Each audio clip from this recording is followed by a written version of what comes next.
Good morning students. हम discuss कर रहे थे हमारा चैप्टर नंबर 2 माइक्रो ऑर्गेनिजम्स, जिसमें अभी तक के हमने वीडियो लेक्चर्स में ये स्टडी किया था कि what is micro organisms, classification of micro organisms. उसके बाद हमने ये देखा था कि माइक्रो ऑर्गेनिजम्स दो टाइप्स के थे जो हमारे डेली लाइफ में इंपॉर्टेंट रोल प्ले कर रहे थे, जिसमें हमने देखा था कि कुछ हमारे लिए हार्मफुल थे और कुछ हमारे लिए बेनिफिशियल थे। तो बेनिफिशियल माइक्रो ऑर्गेनिजम्स की हमने डीप स्टडी की थी। जैसे हमने देखा था कि बेनिफिशियल माइक्रो ऑर्गेनिज्म मेडिसिनल जो मेडिसिन बनाने में यूज़ होते हैं, कमर्शियल इंडस्ट्री में अल्कोहल प्रोडक्शन में इनका यूज़ होता है, डेली लाइफ में कर्ड फॉर्मेशन, ब्रेड फॉर्मेशन, इनमें इनका यूज़ होता है। ठीक है, तो हमने इनके जो बेनिफिशियल पॉइंट्स हैं काफ़ी डीप में इनका स्टडी किया था। अब हम डिस्कस करेंगे हार्मफुल इफेक्ट जो कि माइक्रो ऑर्गेनिजम्स के थ्रू हमारी लाइफ में क्रिएट होते हैं। क्लियर है? तो अब हम डिस्कस करते हैं harmful micro organisms. Microorganisms are harmful in many ways. Some of microorganisms cause disease in human beings, plants and animals. Microorganisms जो होते हैं बहुत सारे तरीके से हमारी डेली लाइफ में हार्मफुल एक्टिविटी क्रिएट करते हैं।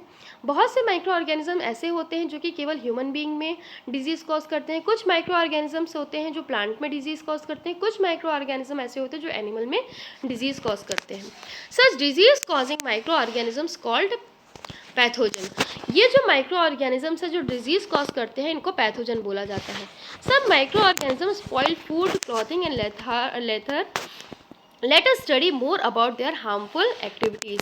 ठीक है, तो ये जो माइक्रो ऑर्गेनिज्म है ये किस किस तरीके से हमारे लिए हार्मफुल एक्टिविटी क्रिएट करते हैं, तो अब हम डिस्कस करते हैं पॉइंट बाय पॉइंट। क्लियर है?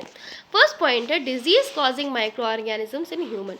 फर्स्ट हार्मफुल इफेक्ट है वो माइक्रो ऑर्गेनिजम्स जो कि ह्यूमन बीइंग में डिजीज कॉज करते हैं। जैसा कि अभी हमने प्रीवियस पैराग्राफ में देखा कि माइक्रो ऑर्गेनिजम्स डिजीज में जो डिजीज कॉज करते हैं ह्यूमन में अलग, प्लांट्स में अलग एंड एनिमल्स में अलग। तो सबसे पहले हम जो डिस्कस करेंगे वो करेंगे ह्यूमन में जो माइक्रो ऑर्गेनिजम्स डिजीज कॉज करते हैं। Pathogen enter our body through the air we breathe, the water we drink, the food we eat. They can also get transmitted by direct contact with an infected person on और carried through an animal.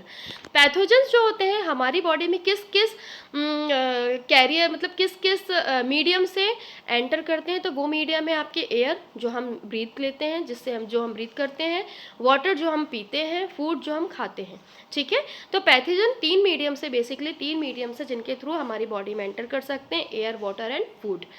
उसके अलावा अगर हम किसी ऐसे person के contact में आते हैं जो इन्फेक्टेड है, जैसे मैंने आपको एग्जांपल दिया था सर्दी, अगर किसी पर्सन को सर्दी है और अगर हम उसके डायरेक्टली कांटेक्ट में आ जाएं तो हमें वो इन्फेक्शन हो जाता है। ठीक है, जैसे इसका एग्जांपल एक और दिया था जो रिसेंट में आपका कोरोना वायरस फैला हुआ है, जिसके कारण कोविड-19 डिजीज़ हो रही है। तो अगर हम उस पर्सन के डायरेक्टली कांटेक्ट में आते हैं तो हमें वो वायरस आने के चांसेस बढ़ जाते हैं। ठीक है, तो इसका सीधा सा ये अर्थ निकाला जाता है कि ये जो डिज़ीज़ है, माइक्रोबियल जो डिज़ीज़ है, वो डायरेक्टली किसी इन्फेक्टेड पर्सन के कांटेक्ट में आने या फिर इन्फेक्टेड एनिमल के आने से भी स्प्रेड आउट हो सकती है। Microbial disease that can spread from an infected person to a healthy person through air, water, food और physical contact are called communicable diseases.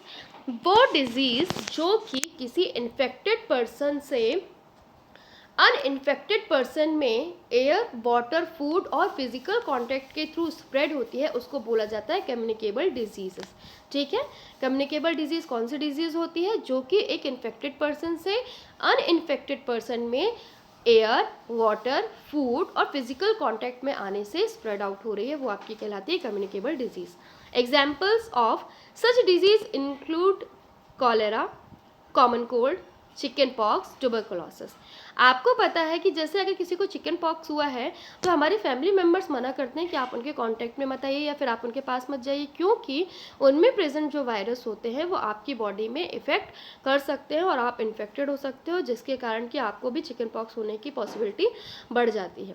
इसके अलावा कोल्ड, कॉमन कोल्ड जो आपको सर्दी खांसी जिसमें स्नीजिंग वगैरह होता है, कफिंग होती है, तो अगर हम ऐसे पर्सन के कांटेक्ट में आते हैं जिससे पहले से स्नीजिंग, कफिंग ये प्रोसेस हो रही है, ये डिजीज़ से वो इन्फेक्टेड है या इस इन्फेक्शन से वो इन्फेक्टेड है, तो उसके कांटेक्ट में आने से भी हम क्या हो सकते हैं, इन्फेक्टेड हो सकते हैं। इसके अलावा ट्यूबरकुलोसिस, टीबी, ठीक है। तो ये कुछ कॉमन डिजीजेज हैं जो कि कम्युनिकेबल डिजीजेस कहलाती हैं। When a person suffering from common cold sneezes, fine droplets of moisture carrying thousands of virus are spread in the air. अब कोई ऐसा पर्सन जो कि कॉमन कोल्ड या फिर स्नीजेस, मतलब कॉमन कोल्ड यानी सर्दी खांसी, इससे क्या है, इन्फेक्टेड है, और अगर वो स्नीज करता है, यदि वो छींकता है या फिर वो खांसता है, तो जब वो छींकता है या फिर खांसता है तो उसके ड्रॉपलेट्स के थ्रू थाउजेंड्स ऑफ वायरसेस आपके जो एयर हैं उसमें क्या हो जाते हैं, स्प्रेड हो जाते हैं, और वो वायरस क्या करते हैं, एक हेल्दी बॉडी में एंटर करते हैं, और किसके थ्रू एंटर करेंगे हेल्दी बॉडी में, जब वो ब्रीथ करेगा, ठीक है। तो जब वो ब्रीथ करेगा तो वो हेल्दी बॉडी में एंटर करेंगे और उसको भी क्या कर देंगे, इन्फेक्टेड कर देंगे। इतना क्लियर है। अब then how do you prevent the spread of communicable diseases.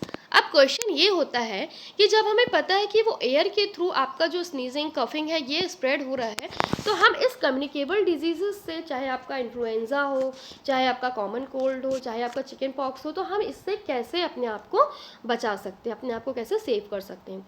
We should keep a handkerchief on the nose and mouth while sneezing. जब हम छींकते हैं तो हमें अपना एक रुमाल अपने नोज और माउथ पर रखना चाहिए। It is better to keep a distance from infected person, और ये ज़्यादा बेटर तरीका होता है कि आप उस इन्फेक्टेड पर्सन से क्या कर सको, एक डिस्टेंस मेंटेन करके रख सको। क्लियर है। तो ये प्रिवेंशन जो होता है बेस्ट ऑप्शन होता है अपने आप को सेफ रखने का इन्फेक्टेड पर्सन से। क्लियर है। There are some insects and animals which act as carriers of disease causing microbes. अब यहाँ पे कुछ ऐसे इंसेक्ट्स होते हैं या फिर एनिमल होते हैं जो कि उस डिजीज़ को जो माइक्रो ऑर्गेनिज्म के थ्रू कॉज हो रही है उसके कैरियर होते हैं। कैरियर का मतलब होता है जैसे कोई इन्फेक्टेड पर्सन है तो वो इन्फेक्टेड पर्सन दूसरे इन्फेक्टेड पर्सन दूसरे अनइन्फेक्टेड पर्सन को जाके क्या कर रहा है, इन्फेक्टेड कर रहा है। अब मान लीजिए कि जैसे आपका कोई एक एनिमल है, ठीक है, तो अगर वो एनिमल कोई आपका डॉग है, आपकी कैट है, जो कि आप जिसको जो आपके पेट एनिमल्स हैं, मान लीजिए आपके घर में कोई इन्फेक्टेड पर्सन है, उस इन्फेक्टेड पर्सन से अगर वो वायरसेस या फिर बैक्टीरिया आपके पेट एनिमल्स में आते हैं और आपके पेट एनिमल्स दूसरी जगह जाकर किसी अनइन्फेक्टेड पर्सन को इन्फेक्टेड करते हैं, तो वो जो पेट एनिमल्स कहलाएंगे वो क्या कहलाएंगे, कैरियर्स कहलाएंगे। क्लियर है। कैरियर्स का मतलब होता है मीडिएटर, जिसके थ्रू जो आपकी डिजीज़ है वो एक पर्सन से दूसरे पर्सन में ट्रांसमिट होती है। ठीक है। Housefly is one such carrier. आप देखेंगे मक्खी वो सबसे बड़ा कैरियर माना जाता है। The fly set on the garbage and animal excreta. ये जो मक्खी होती है, आप लोगों ने देखा होगा, ये गंदी जगह पे बैठती है, मतलब ये गार्बेज में जहाँ पे कचरा होगा या फिर एनिमल वेस्ट, इनमें अधिकतर बैठी हुई दिखाई देगी। Pathogen stick to their bodies. अब वो जो पैथोजन है, जो माइक्रो ऑर्गेनिजम्स हैं छोटे छोटे, वो उसके पैरों में क्या हो जाएंगे, स्टिक हो जाएंगे।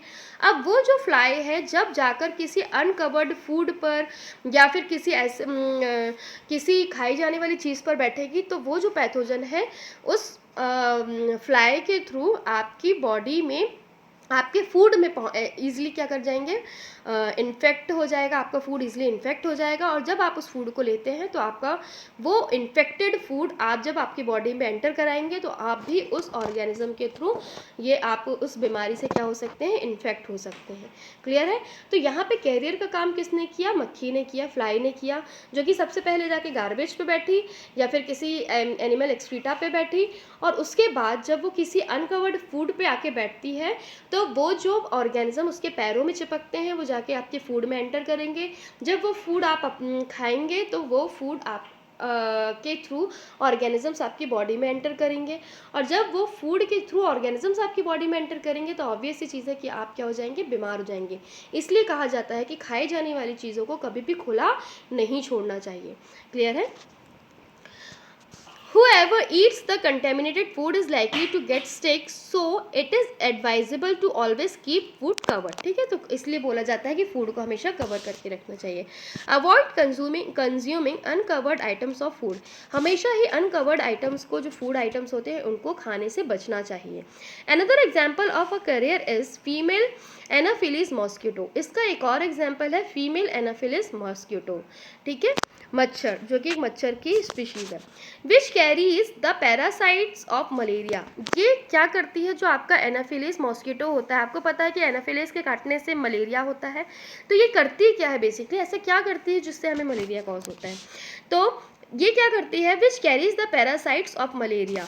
एनाफिलीज जो होता है, एनाफिलीज मॉस्किटो ये एक बहुत अच्छा कैरियर माना जाता है मलेरिया के, मलेरिया कॉजिंग जो ऑर्गेनिजम्स होते हैं उसको ट्रांसमिट करने का. ठीक है, female aedes mosquito act as a carrier of dengue virus. जो फीमेल एड्स है वो क्या करता है, फीमेल एड्स जो वो एक कैरियर होता है किसका, डेंगू के वायरसेस को एक स्पेस से दूसरे स्पेस तक पहुंचाने के लिए. तो आप यहाँ पे देखिए मच्छर के लिए दो टाइप के आप यहाँ पे डिजीजेस देख रहे हैं. आप यहाँ पे मच्छर के थ्रू फैलने वाली दो डिजीजेस जो होती हैं, मच्छर के थ्रू फैलने वाली दो टाइप की डिजीजेस, एक मलेरिया और एक डेंगू. तो मलेरिया किससे फैल रहा है, एनाफिलीज मॉस्किटो, जो कि मच्छर के पैरासाइट को एक स्पेस से दूसरे स्पेस तक, मलेरिया के पैरासाइट्स को एक स्पेस से दूसरे स्पेस तक लेके जाता है. और फीमेल एड्स जो कि एक कैरियर का काम करता है डेंगू वायरस को एक स्पेस से दूसरे स्पेस तक ले जाने के लिए. क्लियर है. तो सबसे पहले आप इसको अंडरलाइन कर लीजिए कि जो फीमेल एनाफिलीज है, फीमेल एनाफिलीज मॉस्किटो, ये एक कैरियर है जो कि आप मलेरिया के पैरासाइट्स को एक स्पेस से दूसरे स्पेस तक ट्रांसमिट करता है. और फीमेल एड्स जो होता है वो क्या करता है, डेंगू के जो वायरस है उनके लिए कैरियर का काम करता है. ठीक है, मतलब ये दोनों क्या कर रहे हैं, एक स्पेस से दूसरे स्पेस तक, एक जगह से ये पैरासाइट्स ले रहे हैं और दूसरे हेल्दी पर्सन तक ये क्या कर रहे हैं, पहुँचा रहे हैं. how can we control the spread of malaria और डेंगू. अब हम कैसे कर सकते हैं ये डेंगू और मलेरिया को स्प्रेड होने से रोकने के लिए, मतलब हम इन्हें कैसे कंट्रोल कर सकते हैं, तो ये हम डिस्कस करते हैं. Why does the teacher keep telling us not to let water collect anywhere in the neighborhood. हमें टीचर ये क्यों बोलती है कि कभी भी अपने चारों तरफ पानी इकट्ठे नहीं होने देना चाहिए. All mosquitoes breed in water. सारे जो जितने भी मॉस्किटो होते हैं वो क्या होते हैं, वहाँ पे आपके वो जो लार्वा होता है वहाँ पे आपके पानी में ही, मतलब क्या होते हैं, पनपते हैं. ठीक है, hence one should not let water collect anywhere in coolers, tyres, floor, pot, etcetera.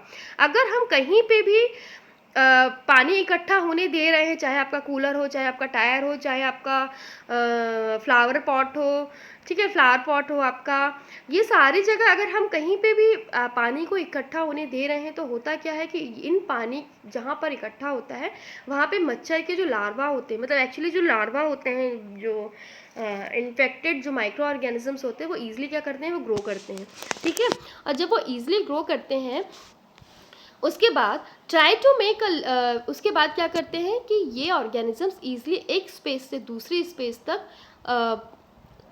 By the help of mosquitoes, जैसे आपका फीमेल एनाफिलीज हो गया आपका, इनके थ्रू क्या करते हैं, एक स्पेस से दूसरे स्पेस तक ईजिली पहुंच जाते हैं और मलेरिया और डेंगू जैसे जो डिजीजेस हैं उनको क्या करते हैं, कॉज करते हैं. Try to make a list of measure which help to avoid the spread of malaria. ठीक है, अब देखिए यहाँ पर कुछ कॉमन डिजीज़ दी हुई हैं, कॉमन ह्यूमन डिजीज़ दी हुई हैं जो कि माइक्रो ऑर्गेनिजम्स के थ्रू स्प्रेड होती हैं. तो human diseases, causative micro organism, mode of transmission on preventive measure. अब देखिए इसमें हम फर्स्ट वाला डिस्कस करेंगे, बाकी आप लोग एक बार उसको रीड करके देखिएगा. फर्स्ट है ट्यूबरकुलोसिस. तो ट्यूबरकुलोसिस ये ह्यूमन डिजीज़ का नाम है, मतलब डिजीज़ का नेम क्या है, ट्यूबरकुलोसिस, जिसको आप टीबी भी बोलते हैं. इसका कॉजेटिव माइक्रो ऑर्गेनिज्म क्या है? बैक्टीरिया। मतलब ये किस के थ्रू फैल रहा है? जैसे आपने क्लासिफिकेशन देखा था, बैक्टीरिया, प्रोटोजोआ, वायरस, फंजाई, इनके थ्रू। तो इसमें ये जो ट्यूबरक्लोसिस होता है बैक्टीरिया के थ्रू फैलता है।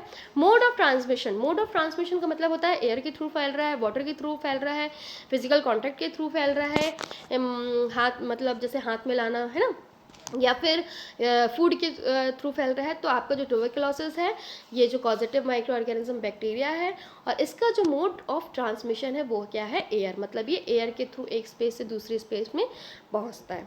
क्लियर है?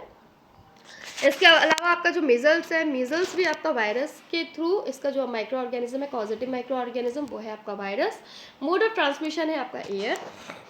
इसके अलावा चिकन पॉक्स और पोलियो, ये दोनों ही वायरस के थ्रू फैलते हैं। और चिकन पॉक्स जो है आपका एयर के थ्रू, मतलब आप by the help of breathing, ये क्या करता है? आपकी बॉडी में एंटर करता है, या फिर कांटेक्ट में आने से ये फैलता है। इसके अलावा पोलियो वायरस आपका एयर एंड वाटर के थ्रू फैलता है, जो कि मैंने आपको शुरू में ही बताया था कि एयर एंड वाटर के थ्रू पोलियो का जो वायरस है आपकी बॉडी में एंटर करता है। अब इसका प्रिवेंशन क्या है? जो नॉर्मली हम प्रिवेंट हो सकते हैं अगर इनसे, ट्यूबरक्लोसिस, मीजल एंड चिकन पॉक्स से, तो कैसे प्रिवेंट हो सकते हैं? Keep the patient in complete isolation. Keep the personal belonging of the patients away from those of the others. Vaccination to be given at suitable age. सबसे पहले तो इनके लिए आप प्रॉपर वैक्सीनेशन लीजिए। वैक्सीनेशन के बाद अगर उसके बाद भी कोई इन्फेक्टेड पर्सन आपके आसपास है तो आप उससे डिस्टेंस क्रिएट करिए। ये सबसे बेटर ऑप्शन होते हैं प्रिवेंशन की। क्लियर है? इसके अलावा आपके कॉलेरा, टाइफाइड, हेपेटाइटिस, मलेरिया, ठीक है, ये सारे दिए हुए हैं। आप इस टेबल को एक बार रीड कर लीजिएगा। क्लियर है? Some of the common disease affecting human, their mode of transmission and few general method of prevention are given in table 2.1. कुछ organisms, causative organisms, mode of transmission, ये आपके ऊपर वाली टेबल जो हमने डिस्कस इसमें किया हुआ है, आप एक बार उसको अच्छे से रीड कर सकते हैं। क्लियर है? चलिए अब हम देखते हैं disease causing micro organisms in animals.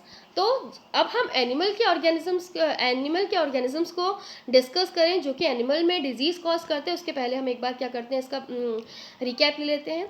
कुछ माइक्रो ऑर्गेनिज्म जो कि इन्फेक्शन कॉज करते हैं, बॉडी में इन्फेक्शन कॉज करते हैं, वो माइक्रो ऑर्गेनिजम्स आपके क्या कहलाते हैं? पैथोजेंस कहलाते हैं। ये माइक्रो ऑर्गेनिज्म आपके बॉडी में कैसे एंटर कर रहे हैं? फूड के थ्रू, एयर के थ्रू, आपके वाटर के थ्रू। उसके बाद क्या कर रहे हैं? अगर कोई माइक्रो ऑर्गेनिज्म जो है इन्फेक्टेड पर्सन से अनइन्फेक्टेड पर्सन में स्प्रेड आउट हो रहा है किसी भी मीडियम से, चाहे वो एयर हो, चाहे वो वाटर हो, चाहे वो फूड हो, चाहे वो फिजिकल कांटेक्ट में आने से हो, तो इस टाइप की जो डिजीज़ होती है वो कम्युनिकेबल डिजीज़ेस कहलाती हैं। इसके अलावा जो कॉमन कुछ एग्जांपल्स दिए गए हैं जैसे स्नीजिंग, कफिंग, ठीक है, तो ये कैसे होता है? स्नीजिंग, कफिंग के थ्रू में के कांटेक्ट में आने से हम कैसे इफेक्ट हो सकते हैं? तो उसका सिंपल सा रीज़न ये है कि अगर स्नीजिंग, कफिंग कोई पर्सन करता है तो जब वो स्नीजिंग, कफिंग बिना रुमाल लिए हुए करता है, तो जब वो स्नीज करता है या कफिंग करता है तो उनके ड्रॉपलेट्स के साथ साथ बहुत सारे 1000 टाइप्स के जो 1000 नंबर ऑफ 1000 जो ऑर्गेनिजम्स होते हैं, वायरस होते हैं, वो क्या करते हैं? आपके एयर में स्प्रेड आउट हो जाते हैं। और जब कोई हेल्दी पर्सन उसके कांटेक्ट में आने पर वो एयर को ब्रीथ करता है तो वो भी क्या हो जाता है? उससे इफेक्टेड हो जाता है। इसके अलावा हमने ये देखा कि 2 टाइप के मतलब उसके बाद हमने देखा कैरियर क्या होते हैं। तो कैरियर वो होते हैं जो कि इन्फेक्टेड पर्सन से अनइन्फेक्टेड पर्सन में उस वायरस या बैक्टीरिया को ट्रांसमिट करते हैं, तो वो क्या कहलाते हैं? कैरियर कहलाते हैं। अब ये कैरियर आपके पेट एनिमल्स भी हो सकते हैं, कोई इंसेक्ट भी हो सकते हैं, ठीक है। तो पेट एनिमल्स में आप डॉग, कैट, हैन, ठीक है, ये सारे एग्जांपल्स आते हैं। इसके अलावा अगर हम बात करें कैरियर की नॉर्मल लाइफ में, तो आपका फीमेल एनाफिलिस मॉस्किटो होता है। फीमेल एनाफिलिस मॉस्किटो जो होता है वो क्या करता है? मलेरिया के पैरासाइट को एक स्पेस से दूसरे स्पेस तक लेके जाता है। इसके अलावा फीमेल एड्स जो मॉस्किटो होता है वो किसके लिए कैरियर का काम करता है? वो डेंगू वायरस के लिए कैरियर का काम करता है, ठीक है। इसको कंट्रोल करने के लिए आपकी टीचर ये सलाह देते हैं कि आपके अपने चारों तरफ पानी ना इकट्ठा होने दें, क्योंकि जो मलेरिया और ये जो डेंगू के वायरसेस होते हैं या इनसे इन्फेक्ट करने वाले जितने भी ऑर्गेनिज्म, माइक्रो ऑर्गेनिज्म होते हैं, वो पानी में ही क्या करते हैं? ब्रीथ करते हैं। क्लियर है? तो ये हमने डिस्कस किया था। इसके बाद हमने कुछ ऑर्गेनिजम्स देखे थे और उनसे कॉज होने वाली ह्यूमन डिजीज़ देखी थी, का मोड ऑफ ट्रांसमिशन देखा था, जिसमें हमने ट्यूबरकुलोसिस देखा था। ट्यूबरकुलोसिस कॉलेरा टाइफॉइड या बैक्टीरिया के थ्रू फैलता है। इनके मोड ऑफ ट्रांसमिशन बात करें तो एयर, वाटर, फूड, ठीक है। इसके अलावा missile, chicken pox, polio, hepatitis, ये वायरस के थ्रू फैलते हैं। ये एयर एंड वाटर के थ्रू एक स्पेस से दूसरे स्पेस में क्या करते हैं, फैलते हैं, स्प्रेड आउट होते हैं। इसके अलावा मलेरिया, मलेरिया जो है, मलेरिया में जो डेंगू है वो वायरस के थ्रू हो रहा है, लेकिन मलेरिया जो है वो प्रोटोजोआ के थ्रू स्प्रेड हो रहा है, लेकिन जो डेंगू है वो वायरस के थ्रू स्प्रेड हो रहा है। क्लियर है। तो इसका जो प्रिवेंशन है वो भी हमने प्रिवेंशन देखा। प्रिवेंशन कैसे, कि इन्फेक्टेड पर्सन के कांटेक्ट में ना आए। अगर कोई इन्फेक्टेड पर्सन आपके आसपास है तो आप उससे थोड़ा सा डिस्टेंस बना के रखें। जो इन्फेक्टेड पर्सन है उसको ये हिदायत दी जाए कि वो छींकते या खांसते समय अपने मुंह पर रुमाल रखें। क्लियर है। तो ये था ह्यूमन जो वो disease causing micro organisms in human. अब हम डिस्कस करेंगे disease causing micro organism in animals. तो ये अब हम डिस्कस करेंगे नेक्स्ट वीडियो में, क्योंकि अगर मैं एक साथ डिस्कस कर दूंगी तो आप कंफ्यूज हो जाएंगे। क्लियर है। तो आप disease causing micro organisms in animals and disease causing micro organism in plants को हम डिस्कस करेंगे हमारे नेक्स्ट वीडियोज़ में। क्लियर है।